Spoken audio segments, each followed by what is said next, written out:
Hi everyone, Tony from Hack the Movies here, and today we're going to talk about Seinfeld, my favorite show of all time. I should probably be wearing my Seinfeld shirt for this. Not this Hack the Movie shirt that you can get in the links in the description for yourself. Yeah, I should definitely be wearing my Seinfeld shirt. So I'm going to take off this Hack the Movie shirt that you can buy right now for you or your friends or your birthdays. I'm going to put my Seinfeld shirt on. Be right back. So a few weeks ago, I was promoting my new show, Mike and Tony Tuesdays on Reddit. In that thread, there was a comment from someone who, let's say, is not a fan. But what struck me was his username, the real Frank Costanza. And then it reminded me how a few weeks prior, I was on the Here's What I Don't Get podcast, and I remember telling the host about the two Frank Costanzas, and he had no idea what I was talking about. A lot of people don't know that Jerry Stiller wasn't the first Frank Costanza. Did you know that? No. What? I think you're confused because there's a different Seinfeld father, but I'm pretty sure that he was always Frank Costanza. And then that's when it hit me. A lot of people don't know about the original Frank Costanza, which is weird because other roles had been recast in the show, and a lot of people know about those. Most people seem to know about Jerry's dad being played by someone else when his parents were first introduced. That's pretty common knowledge. You see that episode a lot in like reruns. People also seem to know the fact that Larry David was the voice of Newman when we first heard Newman before we had seen him. But of course, they went back, they got Wayne Knight eventually, and they went back and recorded that dialogue. But people seem to still know about that little factoid. And then of course there's Lloyd Braun, who was replaced after his first appearance.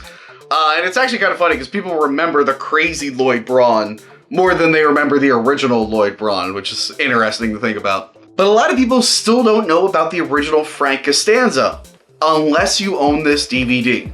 So in the episode, George parks in a handicap spot because Kramer gets into his head. I just hit myself in the face. So the episode is called The Handicap Spot, and it's about George parking his dad's car in a handicap parking spot because Kramer gets into his head that, you know, handicapped people want to be like regular people. They don't park at handicap spots, which is, of course, ridiculous. A girl wants to park in the spot. She can't. She's forced to wheel further and then gets hurt. People get angry and destroy his dad's car. You know, a lot of these scratches will buff right out. And this is when George goes to meet his father, and it's the first time we, as an audience, have met Frank Costanza. We had already met Estelle Costanza in a previous episode. I believe it was The Bet. I don't think you did such a good job on these. What? You're supposed to see your face there. Do you see your face in there? John Randolph did a pretty decent job. He's totally fine in the role. You can totally believe that he's related to Jason Alexander. They got a funny back and forth, but there definitely is something missing there. And who knows, if he had been the character the entire time, maybe it would have worked. Jerry Stiller was able to like mimic Jason Alexander's like rage and over the top reactions to everything. So it made it more believable that they were related, even if Jerry Stiller didn't look too much like Jason Alexander. I don't think you did such a good job on these. What? You're supposed to see your face in there. Do you see your face in there? So the episode comes out, it's fine, people love it. Next season, they get Jerry Stiller to replace Frank Costanza. And then they did something which they'd only done in voiceover roles before with Newman. They actually decided it was early enough.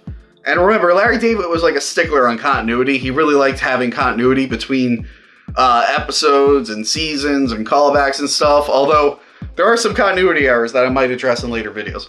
But anyway, he decided it was still early enough. Let's go back and refilm those scenes with Jerry Stiller for syndication. And that's why I don't think a lot of people know about this, because some of the other roles weren't recorded. Like, they talk about how they wanted to do Jerry's dad, but too much time had passed, the actors got older, the sets changed, it was whatever. And then Lloyd Braun, you would have to refilm a lot of that episode with Lloyd Braun because he was like a big character in that episode. But John Randolph was only in a few scenes of that episode, so it was totally doable. So they went back, reshot everything with Jerry Stiller, and that's what we've seen for years afterwards in syndication. That was until the season 4 DVD came out, and they do a whole behind the scenes on this. They go into more detail.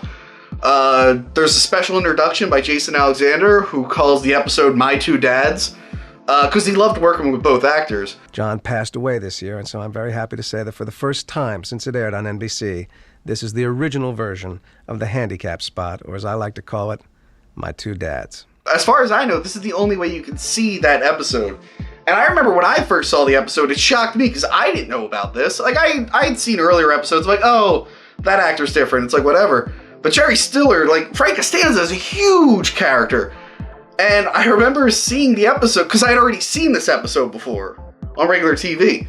So I remember when I put the DVD on and when you hit play all, it plays the John Randolph episode. I remember being like, what the fuck? Like, I was so confused. So luckily the DVD had a behind the scenes featurette that explained everything and even had the option to watch the Jerry Stiller version of the episode. And yeah, so I thought after this came out it'd be a bigger thing amongst Seinfeld fans, because I can understand why people didn't realize it before, because unless you watched that original airing, you had no idea. But it still hasn't like made it into like the mainstream of Seinfeld fans, as far as I can tell. I brought it up like with several people, like many people actually. When we're talking about Seinfeld and characters who were replaced, people seem to just have no idea about the two Frank Costanzas. But now, hopefully, with this video, people will finally see the footage, and next time I tell someone and they don't know what I'm talking about, I can send them this video instead of having to explain the story I just told you over and over and over and over and over again. It's literally the only reason I'm making this video. Plus, I want to do more Seinfeld content on this channel. Do you guys want to know more about Seinfeld? I really like Seinfeld. We can talk about the siblings of George and Jerry that we never see. We could talk about the Jerry puking continuity error. Yeah. Bye! And I actually did work with him at the Phoenix Theater, and he was blacklisted. He went through hell, didn't work for years. And then when he did finally come back, here I was replacing him in this show.